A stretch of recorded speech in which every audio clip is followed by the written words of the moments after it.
అవును, ఆయన ధీమాగా ఉన్నారు. అంతేకాదు, తాను మినిస్టర్ పోస్టును కొట్టే తీరతానంటున్నారు. అదృష్టం తన ఇంటి తలుపు తట్టి మరీ మంత్రి కుర్చీలో కూర్చోబెడుతున్న విశ్వాసంతో ఉన్నారు. ఆయన మరెవరో కాదు, కోమటిరెడ్డి రాజగోపాల్ రెడ్డి. ఆయన తెలంగాణ కాంగ్రెస్లో బ్రాండ్ లీడర్. ఆయన మునుగోడు నుంచి ఎమ్మెల్యేగా ప్రాతినిధ్యం వహిస్తున్నారు. ఆయన అన్న కోమటిరెడ్డి వెంకటరెడ్డి ప్రస్తుతం రేవంత్ క్యాబినెట్లో మంత్రిగా ఉన్నారు. ఒకే జిల్లా, ఒకే కుటుంబం, ఒకే సామాజిక వర్గం అన్న కారణంగా రాజగోపాల్కి మంత్రి పదవి దక్కలేదని చెబుతారు. అయితే ఇవేమీ తన మంత్రి పదవికి అడ్డు కానే కాదని రాజగోపాల్ రెడ్డి అంటున్నారు. అయితే ఆ ఖాళీ పోస్టులో అయిన కాంగ్రెస్ హైకమాండ్ కోమటిరెడ్డి రాజగోపాల్ రెడ్డికి అవకాశం కల్పిస్తుందా? రాజగోపాల్ రెడ్డికి మంత్రి పదవిపై ఇచ్చిన హామీని అధిష్టానం నెరవేరుస్తుందా? ఇంతకీ ఆయన ఎందుకు అంత ధీమాగా ఉన్నారు? కొత్త ఏడాదిలో అధిష్టానం ఆయనకు గుడ్ న్యూస్ చెప్పనుందా? అసలు కాంగ్రెస్ పార్టీలో జరుగుతున్న చర్చ ఏంటి?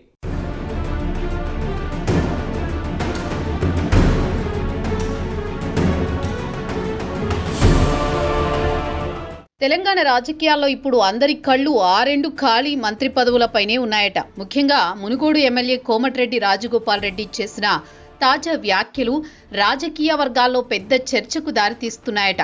తన పట్ల అదృష్టం తలుపు తడితే త్వరలోనే మంత్రి పదవి వస్తుందని, అప్పటి వరకు వేచి చూస్తానని ఆయన అనడం వెనుక అధిష్టానం నుండి ఏదైనా గ్రీన్ సిగ్నల్ వచ్చిందా అనే అనుమానాలు వ్యక్తమవుతున్నాయట. ఉమ్మడి నల్గొండ జిల్లా మునుగోడు ఎమ్మెల్యే కోమటిరెడ్డి రాజగోపాల్ రెడ్డికి మంత్రి పదవి మరోసారి పొలిటికల్ సర్కిల్స్ లో చక్కర్లు కొడుతోంది.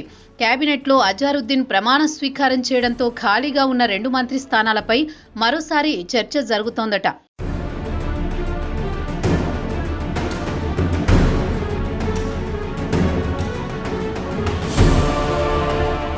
అయితే ఉమ్మడి నల్గొండ జిల్లా మునుగోడు ఎమ్మెల్యే కోమటిరెడ్డి రాజగోపాల్ రెడ్డికి మంత్రి పదవిపై మళ్లీ ఆశలు చిగురించాయని అంటున్నారు. అజహరుద్దీన్ కు మంత్రి పదవి ఇవ్వడం, ఎమ్మెల్యే సుదర్శన్ రెడ్డి, ప్రేమ్ సాగర్ రావులకు కేబినెట్ హోదాతో నామినేటెడ్ పదవులను కట్టబెట్టారు. దీంతో ఇప్పుడు అందరి ఫోకస్ రాజగోపాల్ రెడ్డి వైపు మళ్లిందట. కాంగ్రెస్ పార్టీకి ఫైర్ బ్రాండ్ గా మారిన రాజగోపాల్ రెడ్డి సమయం దొరికినప్పుడల్లా మంత్రి పదవిపై బహిరంగంగానే మాట్లాడుతున్నారు.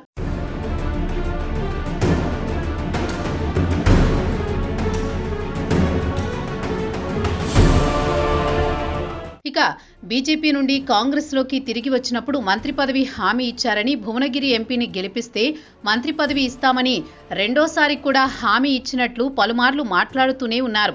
అధిష్టానం ఇచ్చిన హామీని నిలబెట్టుకోవాలని సమయం దొరికినప్పుడల్లా ట్వీట్లు చేస్తూ కార్యకర్తలు సమావేశంలోనూ అదే చర్చకు తీసుకువస్తున్నారు.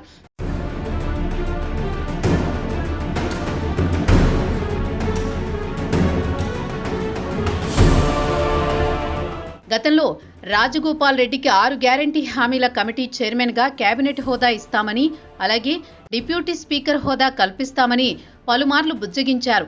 అయినా తనకు మంత్రి పదవి తప్ప మరి ఏమీ వద్దని ఆయన అధిష్టానానికి కరాఖండిగా చెప్పారట. తాజాగా అజహరుద్దీన్ కి మంత్రి పదవి ఇవ్వడంతో కేబినెట్లో ఇక మిగిలింది 2 బెర్తులు మాత్రమే. అందులో ఒకటి బీసీ వర్గానికి, మరొకటి ఓసీ వర్గానికి ఇస్తారని ప్రచారం జరుగుతోంది.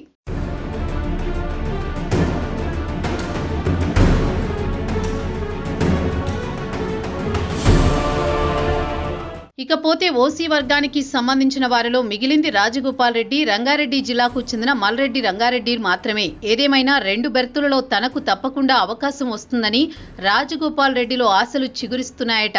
ఆయన అనుచరులు కూడా సోషల్ మీడియాలో రాజన్నకు మంత్రి పదవి ఖాయమని విస్తృతంగా ప్రచారం చేస్తున్నారు.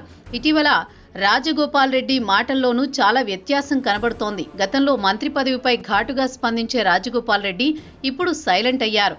తాజాగా అజహరుద్దీన్ కి మంత్రి పదవి విషయంపై చౌటుప్పల్ మీడియాతో చాలా కూల్గా మాట్లాడారు.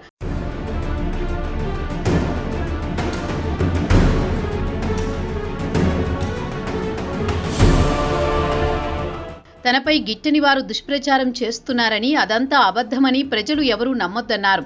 ఏదేమైనా ఉంటే తాను మీడియా ముందుకొచ్చి మాట్లాడుతానని అనడం చర్చనీయాంశంగా మారింది. అంతేకాకుండా కాంగ్రెస్ పార్టీ సైనికునిగా రాహుల్ గాంధీ నాయకత్వంలో పనిచేస్తానని చెప్పుకొచ్చారు. అలాగే మంత్రి పదవి విషయం అధిష్టానం చూసుకుంటుందని చాలా హుందాగా మాట్లాడారు.